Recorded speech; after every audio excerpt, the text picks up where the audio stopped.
1960-2010, l'armée sénégalaise fête ses 50 ans. Depuis l'accession à l'indépendance, l'armée a largement contribué au rayonnement du pays sur le plan international. Pour faire le bilan d'un demi-siècle d'existence, 3 journalistes spécialisés apportent leur éclairage sur l'évolution, les succès et les échecs, mais aussi les défis de l'armée sénégalaise. Alors historiquement, notre armée, bien sûr, elle est sortie des entrailles de l'armée coloniale française dont elle est une sorte de lithographie, c'est-à-dire de copie conforme. Elle est aussi issue du flanc de l'armée fédérale du Mali, parce qu'en fait, on oublie que nous sommes allés à l'indépendance avec le Soudan, dans le cadre de la Fédération du Mali. Et par conséquent, les premières unités détachées de l'armée française ont été des unités maliennes, impliquant à la fois des forces soudanaises et des forces sénégalaises. Après l'éclatement de la Fédération du Mali, le Sénégal prend son indépendance en 1960. Très tôt, l'armée sénégalaise se positionne comme une armée au service de la paix. L'armée sénégalaise a beaucoup changé et en bien. Parce que déjà, c'est une armée responsable qui est au service et de la paix et du développement. Certains peut-être l'ont oublié ou ne le savent pas, mais le Sénégal, en 1960, a participé à une opération des Nations Unies au Congo. Donc déjà, c'était sa première expérience. C'est une expérience qui s'est poursuivie sous la bannière des Nations Unies sur plusieurs terrains. Le choix d'un contingent sénégalais ne s'est pas fait complètement par hasard. Les Nations Unies ne prennent pas n'importe quelle armée. Il faut quand même un certain niveau standard sur le plan de la discipline, sur le plan de la formation, etc., pour être coopté parmi les troupes des Nations Unies. Il y a même des tests. Je connais des pays africains qui n'ont jamais encore dépêché des troupes sous la bannière des Nations Unies. Alors que le Sénégal n'a jamais été en guerre contre un pays, ses militaires se sont forgés une expérience à travers les différentes missions et opérations extérieures. Ce fut le cas notamment en 1998 en Guinée-Bissau, où le Sénégal est intervenu pour maintenir l'ordre constitutionnel. L'armée sénégalaise aussi est une armée moderne, professionnelle. Aujourd'hui, nous avons un exemple patent. Quand il s'est agi d'intervenir en Guinée-Bissau, par rapport à des accords signés entre Dakar et Bissau, l'armée sénégalaise a fait une projection sur plusieurs centaines de kilomètres et par voie fluvio-maritime. C'est une expérience inédite en Afrique. Au-delà de ses capacités militaires, l'autre force de l'armée sénégalaise, c'est qu'elle est le reflet de la nation. Notre armée, elle n'est ni tribale, ni confessionnelle, ni ethnique. C'est une armée vraiment nationale, c'est-à-dire qu'elle est le reflet du brassage de la nation sénégalaise. L'armée sénégalaise, c'est aussi la gendarmerie nationale, une force qui prend part aux opérations avec des missions spécifiques. Elle a été, la gendarmerie sénégalaise, à la base de la création de l'organisation des gendarmeries africaines. Aujourd'hui, au sein des écoles de formation de la gendarmerie, il y a des cours de droits de l'homme qui sont dispensés. La gendarmerie participe dans des cadres, en dehors des contingents de police militaire, c'est-à-dire de la prévôté. La gendarmerie participe également. Elle est présente aujourd'hui à Haïti, elle a été au Timor oriental, elle est aujourd'hui en RDC. Et dans ce cadre, c'est des unités de police constituées qui sont là-bas, des contingents d'une centaine de personnes en Haïti, 250 au Congo. Mais si l'armée sénégalaise est bien formée et expérimentée, elle éprouve des difficultés en Casamance, dans le sud du pays. Depuis 28 ans, les militaires font face dans cette région du Sénégal à une guérilla indépendantiste et à un banditisme transfrontalier. On a des Saint-Syriens dans notre armée, on a des gens qui sont issus de l'Académie militaire de Meknès au Maroc, et pour les spécialistes, certains sont issus du Salon de l'air, c'est-à-dire Aix-en-Provence pour l'aviation, d'autres de Brest, l'école navale, etc. On a des gens qui sont sortis des écoles de transmission de Montlouis en France, et ainsi de suite, ainsi de suite. Et par conséquent, on a des hommes bien formés, mais pour une tâche qui n'a rien à voir avec ce qui se passe en Casamance.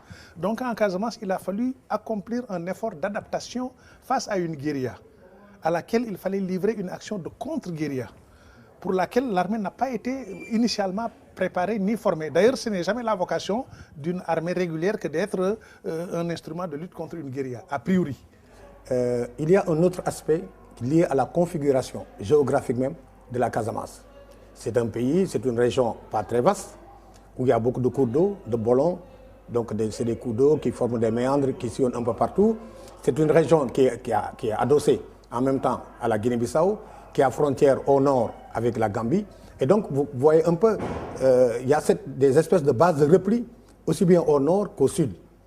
Malgré un terrain difficile et un ennemi insaisissable, l'armée sénégalaise n'a jamais cédé de territoire aux combattants du mouvement des forces démocratiques de Casamance. À la différence de Jonas Savimbi en Angola qui avait libéré des territoires et des provinces, à la différence de John Garang au Sud-Soudan qui avait libéré des territoires, des villes, le MFDC en Casamance n'a pas libéré la moindre sous-préfecture. Dès que le MFDC est là, si sa présence est signalée à l'armée, l'armée met les gros moyens pour le dégager. Les combattants du MFDC n'en sont pas autant moins motivés, selon Babacar Justin Ndiaye. Mais il faut reconnaître aussi que le MFDC est invincible. C'est l'occasion de ramener tout le monde d'ailleurs à la réalité. Parce qu'on se trompe souvent sur les terminologies. On a tendance à dire que les gens du MFDC sont des bandits. Je ne suis pas d'accord. Le bandit, le voyou, il est à la quête de l'argent facile et dans un souci simultané d'éviter de perdre sa peau.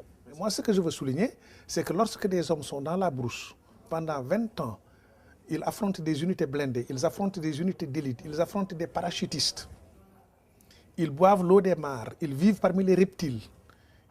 Ils vivent sans eau ni électricité, ou en tout cas l'eau des mares, mais pas l'électricité comme chez nous. Alors quand on accepte de vivre dans des conditions aussi dures pendant un certain nombre d'années, c'est qu'on a une cause à laquelle on croit. La détermination des combattants du MFDC a d'ailleurs valu 2 défaites cuisantes à l'armée sénégalaise. D'abord à Babonda en 1995, mais aussi à Mandina Mankagne en 1997. Babonda, c'était une embuscade où l'équivalent d'une section a perdu la vie. Mandina Mankagne, c'est une opération de l'armée manifestement éventrée par la rébellion et qui a pu peut-être poser son contre-piège. Et au finish, là également, c'est une unité d'élite, une section d'élite, on les appelait les causeries, les commandos spéciaux de recherche et d'infanterie, une unité d'élite qui venait juste d'être formée, qui a été massacrée entièrement. Face à cette guérilla, l'état-major est confronté à un dilemme.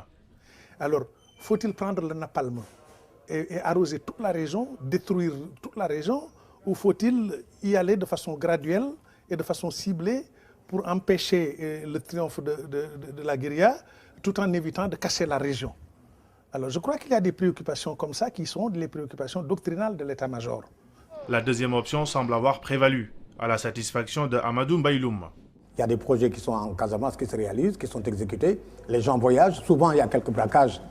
Bon, mais en tant que tel, au plan militaire, il n'y a pas ce qu'on appelle, disons, une confrontation réelle. En fait, on peut le considérer, ce cas de Casamance, comme un conflit de faible intensité, comme on dit. C'est-à-dire que, bon, il y a souvent des actes de violence. Il y a plus d'actes de violence, de braquage contre les populations civiles que d'attaques de positions militaires. Donc, en ce sens, je pense que la situation en Casamance est, disons, pour reprendre une expression un peu en vogue, est sous contrôle. Par ailleurs, l'armée sénégalaise ne joue pas qu'un rôle militaire dans le pays. Elle est aussi engagée dans des missions de développement. Au début de l'indépendance, les forces armées sénégalaises ont contribué à désenclaver certaines régions, à créer des pistes de production. Elles ont aussi contribué à mener des actions pour l'alimentation en eau de certaines populations. La desserte de certaines zones enclavées du fait d'inondations ou de rupture de barrages. Donc c'est une armée qui participe au développement. Et à ce propos, il y a des projets que l'armée a initiés qui aujourd'hui permettent à des jeunes sortis de l'armée justement de s'intégrer dans des filières agricoles pour pouvoir avoir une vie décente. Alors que le Sénégal a échappé à l'épidémie de coup d'État militaire, des officiers généraux ont occupé de hautes fonctions politiques. Nous avons même des militaires qui ont exercé des missions politiques en tant que ministre. Le ministre de l'Intérieur, qui a fait l'unanimité autour de lui en organisant les élections de 2000 ayant favorisé l'alternance, est un ancien chef d'état-major général des armées sénégalaises, Lamine Cissé. Et à côté de lui, il y a un autre général à qui on avait confié la présidence de l'organisme de régulation des élections, de contrôle des élections, si vous voulez, l'ONEL, devenu aujourd'hui la Sénat, le général Niang. Ces dernières années, 2 évolutions majeures ont été notées dans l'armée sénégalaise. En 2007, et pour la première fois dans l'histoire, des femmes ont été incorporées dans la gendarmerie et dans les unités combattantes. En outre, les militaires participent désormais au processus électoral en tant qu'électeurs, une première depuis 1962. Au-delà de ces évolutions notables, l'armée sénégalaise doit faire face à de nouveaux défis. Mais je pense que dans l'armée, les forces armées, je parle de manière générale ici au Sénégal, c'est-à-dire l'armée nationale et la gendarmerie sont condamnées justement à évoluer, à adopter de nouvelles postures en fonction des contextes. Parce qu'aujourd'hui, bon, il y a des menaces, d'accord, mais les menaces les plus sérieuses, ce sont les menaces terroristes. Donc on est obligé de nous adapter, de prendre en compte un certain nombre de choses et de nous adapter au contexte. La cybercriminalité, il y a plein de menaces. Et donc je pense que nous sommes condamnés en tout cas à nous adapter au contexte ou en tout cas à disparaître. L'armée sénégalaise devra donc s'adapter comme l'y oblige sa mission, assurer en tout temps, en toutes circonstances, la sécurité et l'intégrité du territoire, ainsi que la vie de la population.